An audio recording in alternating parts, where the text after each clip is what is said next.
The producer's purpose is to suggest some possible explanations, but not necessarily the only ones, to the mysteries we will examine.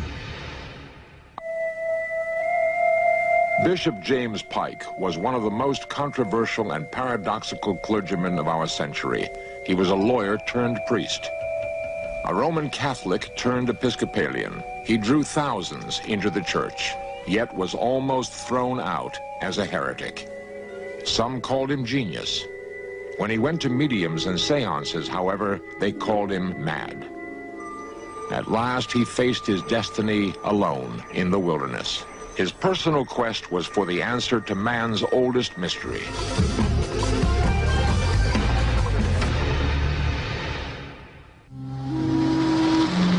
In September of 1969, after James Pike resigned as Bishop of the Episcopal Church, he drove into the desolation of the Israeli desert with his new wife, Diane. It was here in 1948, in the caves of Qumran, that the Dead Sea Scrolls were found.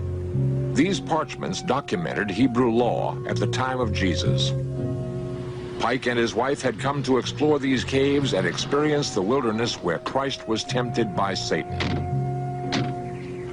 Having followed an inaccurate map, they found themselves trapped in a riverbed far from the main road. They set out to seek help with only a bottle of soda and no protection from the 140-degree heat. The outspoken Pike had recently been banned from performing any priestly duties and had quit the church, hurt and angry. Was he here to retrace the steps of Christ, or had he in some way known he might die? Even in his youth, Pike's life centered on the church. As a child, he drew religious figures and dressed paper dolls as priests. A pious teenager whom others called a loner, he attended Roman Catholic Mass daily.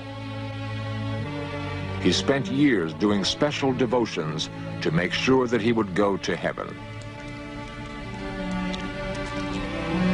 Priests took the place of the father he lost when he was 2. With them, he shared doubts he was already having about his faith, doubts that would always shadow him. His entire life was spent searching for meaning. As a youth, he left the Catholic Church and turned agnostic. After college, he began a promising legal career, but left it and became an Episcopal priest. It became a lifelong pattern. On the one hand, irresistibly drawn to the church, on the other, in conflict with it. Only 5 years out of divinity school, he was installed as dean of one of the largest cathedrals in the world, St. John the Divine in New York City.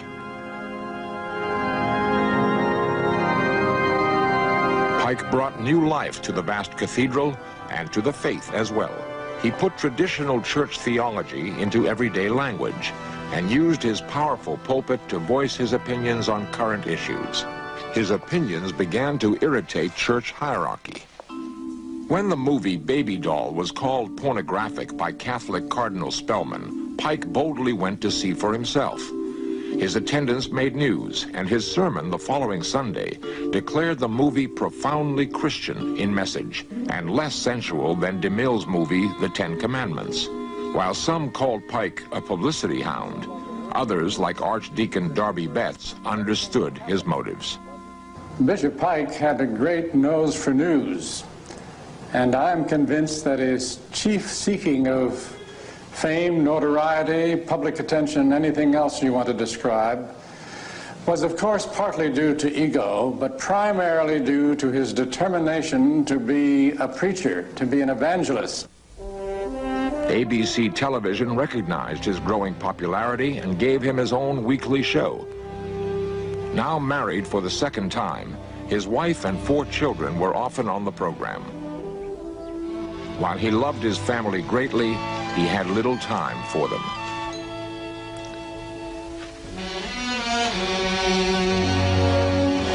He would later consider himself a failure as a father, partly perhaps because of his alcoholism, which took him years to conquer. Bishop Paul Moore of New York knew the driven clergyman for over 20 years. I think the first thing I'd say about Jim Pike as a person to meet for the first time was an enormous energy. Intellectual energy, physical energy. It was very hard for him to sit still. When he was talking, he was always using his hands and his arms, and his mind was going a mile a minute, and usually going faster than his words, so that you had a sense he was always trying to catch up with his thinking. Pike was so compelled to achieve that he didn't consider his workday over until nearly midnight. He authored 20 books, including one entitled The Next Day, which he had to compile in 24 hours to meet a forgotten deadline. He traveled in the Holy Land to examine the Palestinian problem. Panels, articles, crusades. He missed few opportunities to capture public attention, endangering his health and his marriage. Why was he never satisfied? What was he trying to prove to the world, to the church, or to himself? Some say Jim was a genius, and some say he was mad. I think that genius is very close to madness, and in Jim Pike's case, I think most of the time genius was being expressed. But the madness did come through. The madness came through in lack of control, in going far beyond the limits of normal human endurance in his use of himself and his expectations of others. In 1958, Pike became Bishop of California, a position he had desperately wanted. The office had drawbacks, however. Now he would be expected to defend church orthodoxy, even if he disagreed with it, and disagree with it he did. In tune with the rebellious spirit of the 60s, he seemed to voice the unspoken doubts of millions about such once unquestionable doctrine as the virginity of Mary and the deity of Christ. And not only did he challenge the church, but he became more and more politically outspoken. This sounds very unpatriotic, because the communist countries were on the side of God, whereas our nation was on the side of the devil, and it lost. Hooray! He marched in Selma with Martin Luther King and said that he was quite ready for mayhem and death. He protested the war in Vietnam and proudly displayed his new Peace Cross. He established a street ministry in San Francisco to fight prejudice and help runaways, dropouts, and gays. He embraced each new project with unbounded enthusiasm. When Pike added new stained glass windows to Grace Cathedral, he chose to honor not biblical figures, but scientist Albert Einstein and astronaut John Glenn, personal heroes whom he called secular saints. In many ways, Pike was as wide-eyed and unrestrained as the flower children who populated Haight-Ashbury. The remembrance of him that means most to me was his almost being a little boy as well as a great man. He was not only naive, he was not only humble, but he was starry-eyed about so many things. He was so vulnerable. Though popular with the public, the ecclesiastical tide began to turn against Pike, and some in the House of Bishops, whispering heresy, sought ways to silence him. Bishop Moore, however, tried to help. And we'd get him aside and say, Jim, now you please don't put it this way, because it's unnecessary. You're going to alienate everybody and make it tough to get this issue through. And then, you know, he'd go off and talk to reporters, and the headlines the next morning would be disastrous. And we'd grab him and pull him into the room, the smoke-filled room, sit him down, give him a drink, and say, now, wait a minute. You really loused everything up. Will you please behave yourself for the rest of the session? And of course he never would, which was part of his genius, but it sometimes drove some of us crazy. Serious problems now surrounded him, at home as well as in the church. His 20-year-old son Jimmy was taking LSD and seeing a psychoanalyst. Together, Pike and his son left for a sabbatical in England, where they caught up on years of their relationship. They talked about life and death. They developed a closeness the two had never known before. On their return to the United States, Jimmy stopped off in New York, alone. He had said goodbye to his father in London. Near Times Square, Jimmy bought a rifle. The despondent note he left in his hotel room would give little reason why he took his life. Was his suicide the result of drugs, or was there another cause? The questions tormented Bishop Pike even as he conducted his own son's funeral. As he followed Jimmy's wishes and scattered his ashes beyond the Golden Gate, Pike despaired that after finally learning to communicate with his son, the door was irreversibly closed. Or was it? In the years to come, he would defy the boundary of death itself, seeking contact with his son from beyond the grave. Tormented by feelings he had failed as a father, Bishop Pike returned to England to lose himself in his work. In the apartment he had shared with his son, odd events began occurring. Books were found on the floor at a peculiar angle to each other, as though arranged. Inside one book was a postcard his son had bought, stuck as though glued.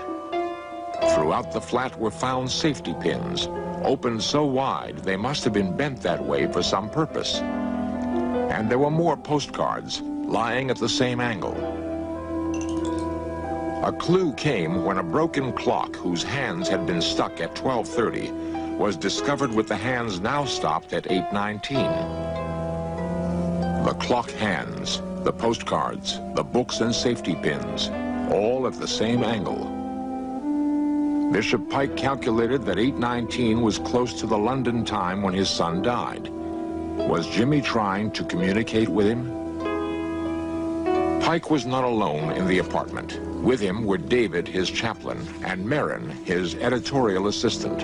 All three were baffled by the strange events and could not agree on a natural explanation. The phenomena occurred so frequently that the bishop began to keep a log of anything that seemed unusual, searching for a pattern or meaning. One day his closet was found with one part much neater than usual, and the other a total mess. The thermostat was found set uncomfortably high, the way Jimmy liked it. And the most startling incident, Pike and Marin watched as a hand mirror moved by itself. How many of the phenomena were as strange as he reported, and how many were the imagination of a grief-stricken father yearning for contact with his son? Bishop Pike wrote that often, in the midst of conversation, he would suddenly become aware of the time, always at 8:19. Some said his obsession bordered on madness. If Jimmy was trying to make contact, what was he trying to say? Perhaps a spiritual medium could provide the answer. Pike sought one to obtain, as he termed it, professional help. "He's here," she said. "He's trying very hard to get through." Ina Twigg was a well-known English medium and a member of his church. As she focused her attention on something of Jimmy's, Pike sensed a change. Pike felt that Jimmy was speaking through the medium. His son described how he had moved objects in their apartment, regretted his suicide, and was glad, as he put it, about the Golden Gate. Pike held 2 sittings with Twigg and was impressed. But could she have been told these facts and faked the communication? Did Marin, who some suspected was unbalanced, create the phenomena and feed the information to Twigg, hoping to give Pike reassurance that his son's spirit lived? Pike doubted it, but would seek other mediums in America. Upon his return to San Francisco, Pike realized, as he put it, that he was not twins and could no longer bear his personal strains and hold the office of bishop. Thousands attended his farewell sermon. If it does not seem that there ever is going to be a second coming, if there was not a virgin birth, if there is not a committee God, the Trinity, if there was no ascension into heaven, if there was no descent into hell, then what can a man believe? Pike would search for the rest of his life to answer that question. He continued active as bishop without an official position. While teaching a course in religion, he met a young woman who became his companion, administrative assistant, and a stabilizing influence, Diane Kennedy. Invited to join the Center for the Study of Democratic Institutions in Santa Barbara as theologian in residence, he researched two of his favorite topics, the Dead Sea Scrolls and the life of the man Jesus. But his agitated life was far from settled. At the 1966 House of Bishops meeting, Pike would be called heretic, then censured. Well, in simplest terms, what rankled the House of Bishops is that he was basically a pest. He was a pest in that he constantly brought up subjects brilliantly that people would wish that he'd leave alone. His keen legal mind challenged the censure and demanded to face his accusers in a heresy trial. However, the law was changed, and Pike was never tried. His professional career was saved just as his personal life fragmented further. In his Santa Barbara apartment, his assistant, Marin, committed suicide, apparently unhappy that Pike lacked romantic interest in her. The scandal was quickly buried. Shortly thereafter, his 25-year marriage to Esther ended in divorce, leaving him free to openly pursue his relationship with Diane. In September 1967, Pike made perhaps his most controversial news of all, attending a seance televised from Canada with the celebrated medium Arthur Ford. While Ford's voice was reassuring, there was little that proved they were really speaking with Jim.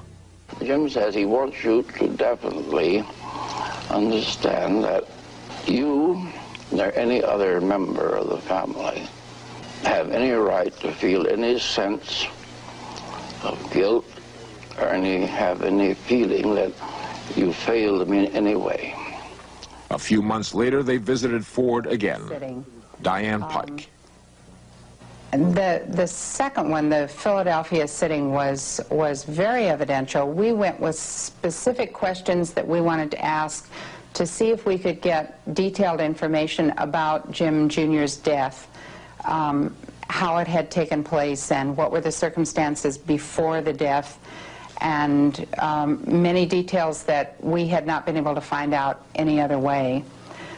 Ford revealed that Jimmy committed suicide due to deep fears about his masculinity. The bishop acknowledged he knew of the fears, a private detail he believed to be unresearchable.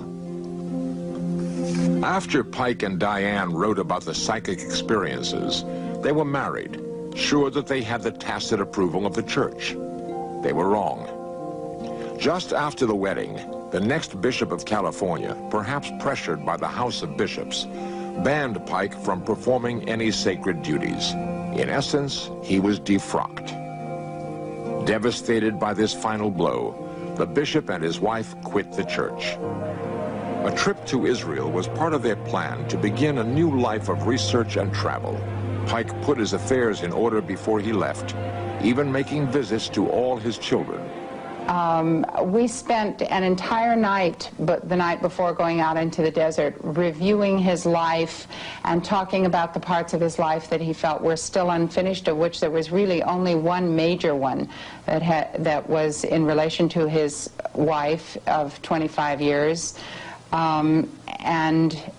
wrote her a birthday note and mailed it, actually, just as we were leaving the hotel to go out into the desert.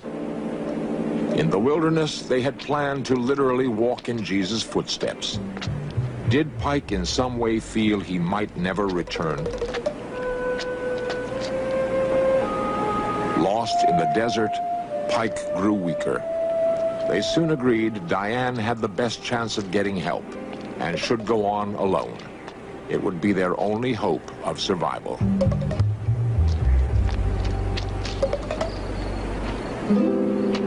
For 10 hours, she struggled through deep ravines and up high cliffs, knowing that soon they would face the merciless sun, that neither could survive.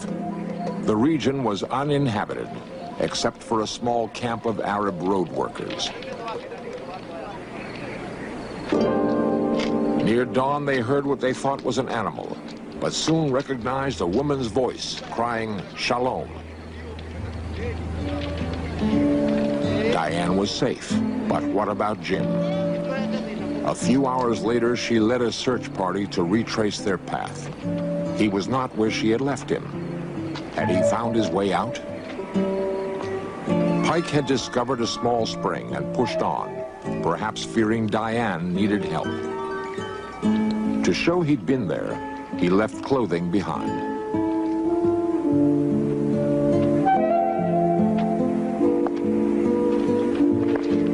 Ultimately, he was found, but not alive.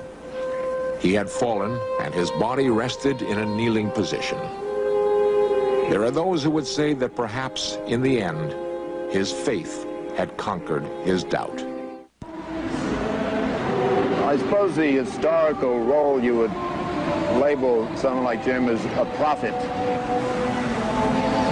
What he was saying was said with such clarity and strength and sometimes abrasiveness that the church felt threatened. I think they couldn't accept him because they knew he was right so often. World War II has been seen as a black and white war until now. The images are real. The color is real.